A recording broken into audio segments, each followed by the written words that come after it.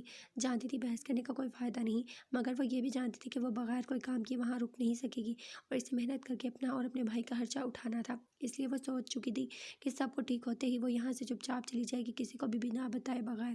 وہ یہی بہتر رہے گا. وہ سونے کے لیے لیٹ رہی تھی کہ اس کے موبائل پر بیل تھی، میسج نوٹیفیکیشن بیل. اس نے واٹس ایپ آن کیا اور ویڈیو میسج اوپن کیا. پھپھو، اس نے پھٹی پھٹی نگاہوں سے اسکرین کو دیکھتے کہا. نہیں پھپھو، یہ نہیں ہو سکتا. اس کی آنکھوں میں آنسو آئے. اگلے 15 منٹ کے اندر اندر اسے اس پتے پر پہنچو ورنہ. اس نے وائس آن کر کے سنا تھا اور پھر بڑھائی آنکھوں سے جلدی سے اٹھی تھی. مسز رنداوا کے کمرے کی طرف بڑھی تھی اور ان کا کمرہ چھان مارا تھا. یہی نہیں پورا گھر بھی وہ انہیں کہیں نہیں ملی تھی.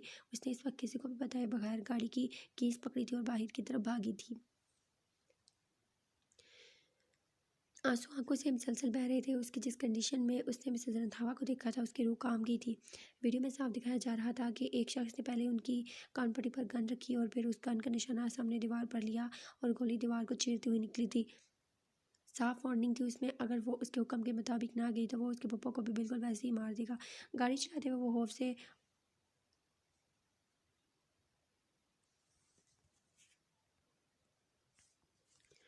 اور رونے سے نڈال ہوئی تھی، مگر اس نے اپنے اعصاب کو کمزور نہیں پڑنے دیا تھا. آپ کو کچھ نہیں ہوگا پھپھو، میں نہیں کھو سکتی آپ کو. میری وجہ سے میں ارسم شہاب ان سب کو دکھ نہیں دے سکتی. میں بچا لوں گی پھپھو آپ کو. اس نے آنسو صاف کرتے کہا تھا اور گاڑی 15 منٹ کے ڈرائیو کے بعد ایک کھنڈر نما مدھم گھر کے پاس رکی تھی جو آبادی سے کافی دور تھا اور جو باہر سے ہی بے حد خوفناک لگ رہا تھا. گاڑی سے اتر کر وہ کھلے دروازے میں سے اندر داخل ہوئی. یہ ایک بڑا سا صحن تھا جس میں برگد کا درخت لگا ہوا تھا. وہ ڈرتے ہوئے اندر داخل ہوئی کہ کسی نے پیچھے سے پکڑ کر اس کے دونوں بازو کو باندھا تھا اور منہ پر ہاتھ رکھے اندر کی طرف لے گیا تھا کہ وہ چلا بھی نہیں سکی تھی. وہ جب اندر داخل ہوئی تو ایک کرسی پر مسز رندھاوا بندھی ہوئی تھی، دوسری پر ہائسم اور تیسرے پر اسے بٹھایا گیا تھا اور باندھ دیا گیا تھا. ہائسم کو بھی وہی ویڈیو موصول ہوئی تھی جو فہا کو ملی تھی. وہ بھی مسز رندھاوا کو بچانے کے لیے اکیلا ہی پہنچا تھا اور پھر جکڑ لیا گیا تھا.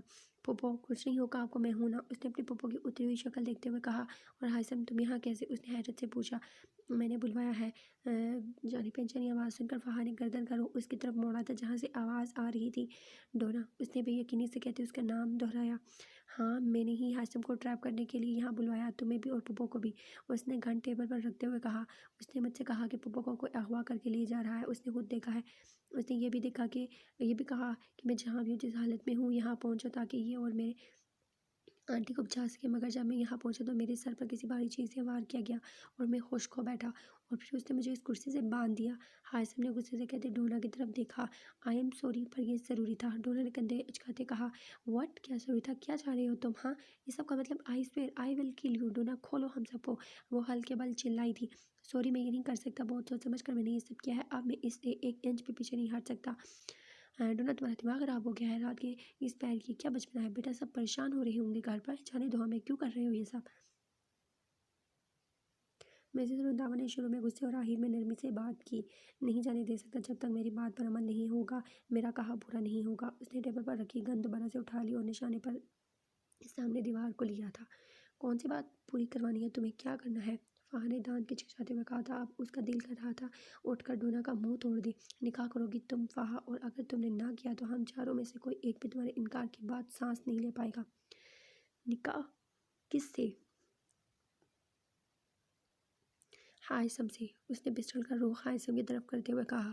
اور یہ سنتے ہی فہا کی نظروں میں اشتعال بھرا تھا. مسز رنداوا نے اور ہائسم نے بے یقینی سے دیکھا تھا ڈونا کو. تمہیں یہ سب کرنے کی ضرورت نہیں ہے ڈونا. اپنے حق کی جنگ میں خود لڑ سکتا ہوں. شاباش، کھولو ہمیں. ہائسم نے نرم پڑتے ہوئے کہا تھا. گاڑی سے اتر کر وہ کھلے دروازے میں سے اندر داخل ہوئی تھی. یہ ایک بڑا صحن تھا جس میں برگد کا درخت لگا ہوا تھا. وہ ڈرے سے میں خوفزدہ سی اندر داخل ہوئی تھی جب کسی نے پیچھے سے پکڑ کر ان دونوں بازو کو باندھا تھا اور منہ پر ہاتھ رکھے اندر کی طرف لے گیا تھا کہ وہ چلا بھی نہیں سکی تھی. میں نے بلوایا ہے. جانی پہچانی آواز سن کر فہا نے گردن کا رخ اس طرف موڑا تھا جہاں سے آواز آئی تھی. ڈونا میں وعدہ کرتی ہوں میں ارسم کو یہ ساری بات بتا کر ہی ہائثم اور فہا کا نکاح کروا دوں گی، اس کی اجازت کے بغیر، اسے بتائے بغیر ہم یہ سب نہیں کر سکتے، انہوں نے منت بھرے لہجے میں کہا تھا۔ یہ نکاح ابھی اور اسی ہوگا، مجھے کسی پر بھی اعتبار نہیں ہے، اس نے اٹل لہجے میں کہا تھا۔ مجھے یہ نکاح نہیں کرنا، تمہیں جو کرنا ہے کر لو، فہا نے بھی اٹل لہجے میں کہا تھا۔ ٹھیک ہے تمہاری مرضی، کہتے اس نے پسٹل کا رخ مسز رنداوا کے سر کی طرف کیا تھا۔ تم پاگل ہو گئے ہو ڈونا، کیا بچپنا ہے یہ؟ نکاح عزت سے سب کے سامنے ہوگا، مجھ پر یقین کرو۔ ہائثم کو اس کے عزائم ٹھیک نہیں لگ رہے تھے۔ نکاح ابھی اسی وقت ہوگا، پھپھو یہاں ہیں، تم ہو، فہا ہے اور میں بھی ہوں، اگر نکاح ابھی نہیں ہوا تو کبھی نہیں ہوگا، اور میں فہا کو تکلیف میں نہیں دیکھ سکتا، اس نے فہا کی طرف دیکھتے ہوئے کہا تھا۔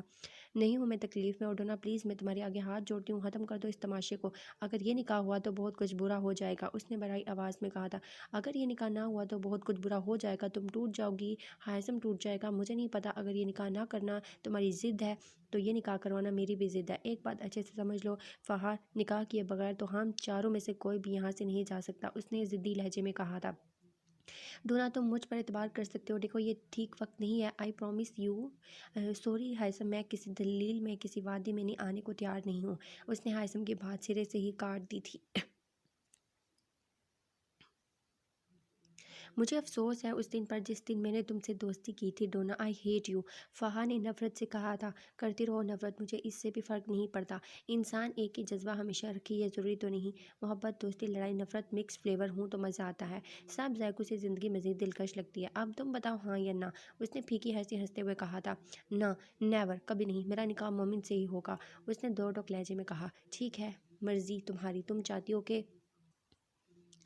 ہم چاروں کی قبریں ایک ساتھ کھودی جائیں تو یہی صحیح، اس نے کندھے اچکاتے ہوئے کہا۔ نوید یہاں آؤ، اس نے اپنے دوست کو آواز دی۔ یار یہ کاغذ ہے، ہماری ڈیڈ باڈیز کے پاس رکھ دینا، اس کاغذ میں صاف لکھا ہے کہ میں نے اپنے ہاتھوں سے ان تینوں کا قتل کیا ہے اور بعد میں خود کو بھی مار دیا، ہمارے مرتے ہی تم یہاں سے چلے جانا اور پولیس کو اطلاع کر دینا، اس نے نوید کے ہاتھ میں پیپر تھماتے ہوئے کہا۔ اوکے، نوید نے پیپر لیتے ہوئے کہا۔ ٹھیک ہے تم جاؤ اور ویٹ کرنا، کہتے اس نے نوید کو بھیجا اور ہائثم کے سر کا نشانہ لیا۔ ڈونا تم کیا کر رہے ہو؟ وہ اکلوتا وارث ہے اپنے خاندان کا، مجھ پر یقین تو کر کے دیکھو، مسز رندھاوا کے پیروں سے زمین نکلی تھی۔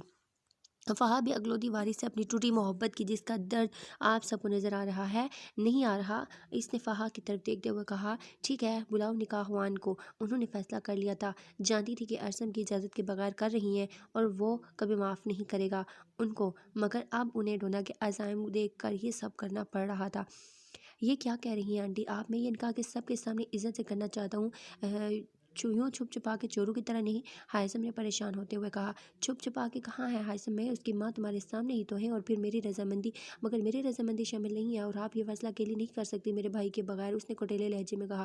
ٹھیک ہے نہ کرو، چلاؤ گولی مجھ پر ڈونا، یا پھر یہ گن مجھے دے دو، میں خود مار لوں اپنے آپ کو، آدھی رات اس کو یہ احساس نہیں ہے کہ میں اپنی بوڑھی پھپھو کو کس اذیت میں جھونک رہی ہوں، پتہ نہیں کون سا جادو کیا ہے اس مومن نے، اسے مرتی ماں جیسی پھپھو بھی نظر نہیں آ رہی، چلاؤ گولی مجھ پر ڈونا تاکہ قصہ ختم ہو، ایک کو سب کے سامنے عزت سے نکاح کرنا ہے، دوسرے کو مومن چاہیے، میں کہاں ہوں، انہوں نے روتے ہوئے کہا۔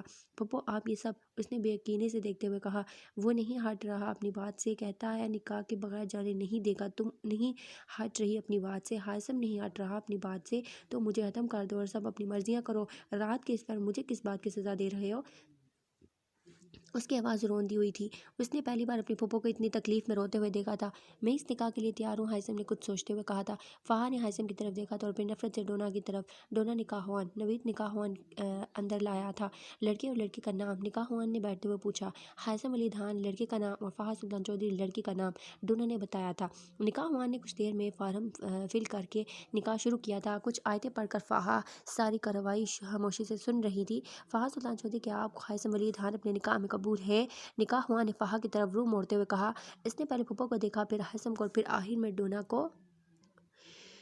قبول ہے، دھڑکتے دل کے ساتھ کہا تھا نکاح خوان نے، پھر پوچھا تھا، اور اسی طرح 3 بار پوچھنے پر اس نے حامی بھری تھی اور نکاح نامے پر سائن کیے تھے، اور ذہن میں بس ایک بات بار بار گردش کر رہی تھی کہ اگر مومن کو پتہ چل گیا اس نکاح کا تو وہ کیا کرے گا، کہیں وہ ہائثم کو ہی نہ جان سے مار دے، اور یہ سوچ آتی تڑپ کر اس نے ہائثم کو دیکھا تھا جو نکاح خوان کے پوچھنے پر ہاں قرار کر رہا تھا اور پھر نکاح نامے پر سائن کر رہا تھا۔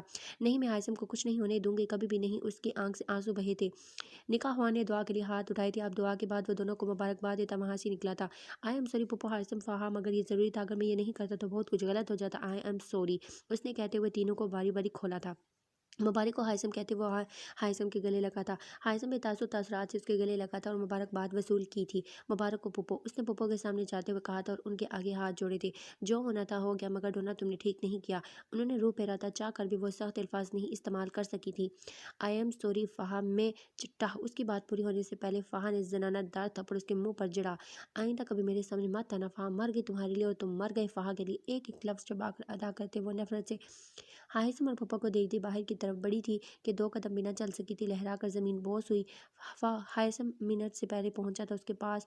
فہا ڈونا اور پھپھو کے بڑے تھے اس کی طرف۔ فہا اٹھو، آنکھیں کھولو۔ ہائثم اس کے چہرے کو تبتباتے پریشانی سے کہہ رہا تھا، مجھے لگتا ہے سٹریس اور تھکاوٹ کی وجہ سے ہوا ہے، گھر لے جائیں ہائثم بھائی، ٹھیک ہو جائے گی، یہ ڈونا نے مشورہ دیا تھا اور ہائثم اسے باہوں میں بھری گاڑی تک لے آیا تھا اور مسز رندھاوا بھی گاڑی تک آئی تھی۔ پھر پچھلی سیٹ پر بیٹھ کر انہوں نے فہا کا سر اپنی گود میں رکھا تھا۔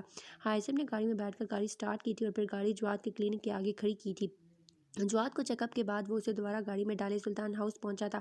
جواد نے بتایا تھا کہ وہ سٹریس کی وجہ سے بے ہوش ہوئی ہے۔ انجیکشن کے بعد اس نے میڈیسن دیتے کہا تھا کہ اسے کچھ دیر ہوتا ہوش آ جائے گا۔ ہائثم اسے اس کے روم میں چھوڑ دو، انہوں نے ہائثم کو دیکھتے ہوئے کہا تھا۔ پھپھو کیا میں بھی اس کے ساتھ کچھ دیر اس کے روم میں رہ سکتا ہوں؟ جیسے ہی اس کو ہوش آئے گا میں چلا آؤں گا۔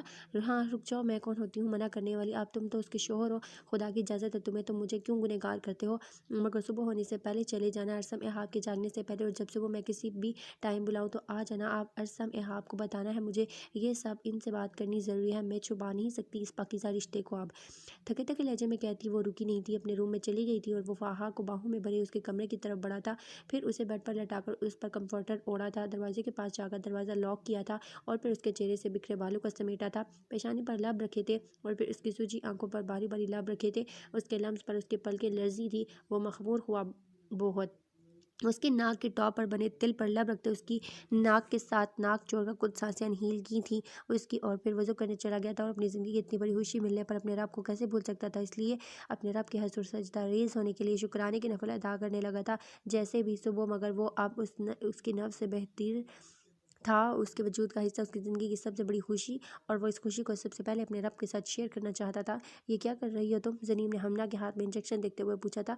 سکون لے رہی ہوں یوں، اس نے انجیکشن نیڈل بازو میں لگاتے ہوئے کہا۔ تم ڈرگس انجیکشن لیتی ہو؟ زنیم نے پھٹی پھٹی نگاہوں سے دیکھتے ہوئے پوچھا۔ اسے یقین نہیں ہو رہا تھا کہ اس کی بہن یہ سب، میں تو پچھلے 2 سال سے لے رہی ہوں، تمہیں اب پتہ چلا ہے تو اس میں میرا کیا قصور؟ اس نے کندھے چکاتے ہوئے کہا۔ 2 سال سے؟ اس نے حیرت اور بے یقینی میں ڈلی آواز میں پوچھا تھا۔ ہاں، پہلا انجیکشن تب لیا تھا جب اس کا نکاح ہوا تھا اور پھر اب تک لے رہی ہوں، آج بھی لیا، اس سے سکون ملے گا مجھے، سکون کی نیند آئے گی، ہمنا نے کہتے ہوئے آنکھیں موند دی۔ تم نے زہر کا ارینج کر لیا؟ اس کی بات کو اگنور کرتے اس نے پوچھا تھا۔ زیادہ سے زیادہ وہ اسے سمجھا ہی سکتی تھی، مگر وہ جانتی تھی کہ اسے سمجھانے کا بھی کوئی فائدہ نہیں، کیونکہ کرنا اس نے وہی ہے جو اس کا دل کرے گا، اس لیے بسود ہے یہ۔ ہاں ہو گیا ارینج، اس نے بند آنکھوں سے کہا۔ کیا سچ میں 4 بار زہر دینے سے وہ کام کر جائے گا؟ زنیم نے پوچھا تھا۔ ہاں، 4 بار اس زہر کی ہلکی ہلکی ڈوز ان دونوں کو دینے سے وہ مر جائے گی، آپ مجھے ڈسٹرب مت کرو، اس نے بے عزت سے کہا۔ زنیم خوش ہوئی تھی حمنا کے پلان پر، اس نے پلان ہی ایسا بنایا تھا کہ ان دونوں پر کسی کو شک ہو ہی نہیں سکتا تھا۔ پہلے جو ارسم کو تھوڑا بہت شک تھا وہ ختم ہو گیا، کیونکہ اس نے خود کو ابدال کی بیوی کے طور پر سب سے انٹروڈیوس کروایا تھا، اور رہی بات زنیم کی تو اس پر کسی کو شک ہو ہی نہیں سکتا تھا، کیونکہ کبھی اس نے اعلان اپنی محبت کا ارسم سے اظہار نہیں کیا تھا، اور یہی پلس پوائنٹ تھا ان سب کے پاس۔ بس کسی طرح اس زہر کی ہلکی ہلکی ڈوز ان دونوں کو دے کر وہ اس کام کو جلد از جلد ختم کرنا چاہتی تھی، اس لیے بہت زیادہ سکون دہ ہو گئی تھی۔ اس نے ایک نظر حمنا کی طرف دیکھا تھا جو نشے میں دھت آنکھیں بند کیے سو رہی تھی۔ تم نے میرا ساتھ دیا ہے حمنا، میں خوش ہوں، مگر میں اس ڈرگز والی بات کو پاپا سے نہیں چھپا سکتی، مجھے انہیں بتانا ہی ہوگا، تمہاری لائف خطرے میں ہو یہ میں کبھی برداشت نہیں کر پاؤں گی۔ ہاں، ایک وقت تھا کہ ہم دونوں ایک دوسرے کے لیے وبال و جان بنی تھی، مگر تب بھی میں چاہ کر بھی تمہیں نقصان نہیں پہنچا سکتی تھی، نہ پہنچا پائی تھی، کیونکہ تم ہون ہو، میری بہن ہو، اور تم سے وابستگی ہمارے رشتے کی وجہ سے اور زیادہ ہے، کہیں زیادہ۔ کچھ سوچتے ہوئے وہ اٹھی اور اپنے باپ کے کمرے کی طرف بڑھی۔ یس کم آن، اجازت ملتے وہ اندر داخل ہوئی۔ یہاں کیا کرنے آئی ہو تم؟ زنیم کو دیکھتے ہی ان کے اعصاب تنے تھے۔ پاپا آپ اب بھی ناراض ہیں مجھ سے؟ اس نے پوچھا تھا ان کے پاس بیٹھے۔ کیا نہیں ہونا چاہیے مجھے ناراض؟ انہوں نے ابرو چلا کر اس کی طرف دیکھتے ہوئے کہا۔ ہونا چاہیے، آپ کا حق ہے، مگر کیا اپنی پسندیدگی کا اظہار کرنا غلط ہے پاپا؟ میں جانتی ہوں آپ نے بہت بہتر سوچا ہوگا، مگر پاپا ارسم کی فیملی ابدال کی فیملی سے 100 گنا اسٹرانگ ہے،